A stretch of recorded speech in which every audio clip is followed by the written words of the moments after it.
मत मानना कि जो छल करते हैं लोमड़ी जैसे रहते तो भारत में हैं लेकिन गाते कहीं पाकिस्तान की हैं।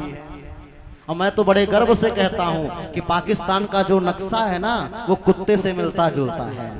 आप देख लेना मैप में, हाँ कुत्ते से मिलता जुलता है, जैसे कुत्ता है वैसे पाकिस्तान है। और इनको हराने का एक ही तरीका है, हम श्लोक बनाए हुए हैं, एक स्वरचित है ये कि पाक देशम पुरस्कृत्य चीनः सन्ति युत्सवाः चीनी वस्तु बहिष्कारः बिना युद्धम जयप्रदः। पाक देश किसकी सहायता लेकर के युद्ध करता है? पाक देशम पुरस्कृत्याः चीनाः सन्ति युत्सवाः, चाइना इसकी मदद करता है, इसलिए चीनी वस्तु बहिष्कारः, चीन की वस्तुओं का बहिष्कार करो तो बिना युद्धम जयप्रदः।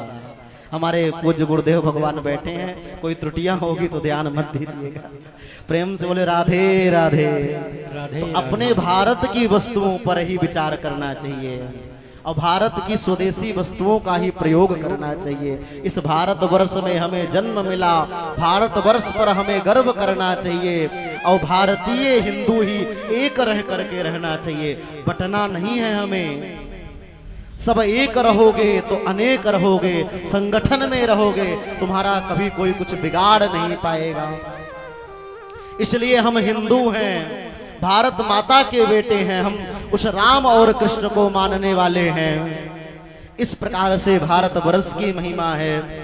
और भारतवर्ष के पहले राजा बने ऋषभ के बेटे भरत जी।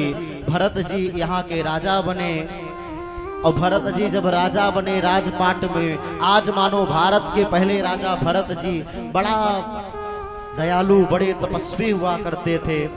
एक दिन गए, सूर्य अर्घ दे रहे थे, नदी में जा करके सूर्य भगवान को जल दे रहे थे भरत जी।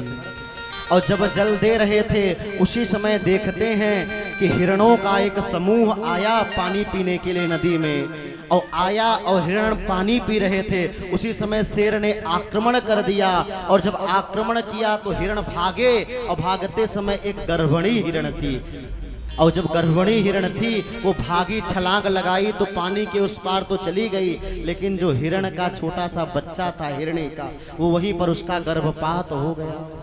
और जब गर्भपात हो गया तो उस हिरण के बच्चे को भरत जी उठा लाए और उठा करके अपने महलों में लाए, पालन पोषण करने लगे। अब संध्या करते तो छोटा हिरण का बच्चा आकर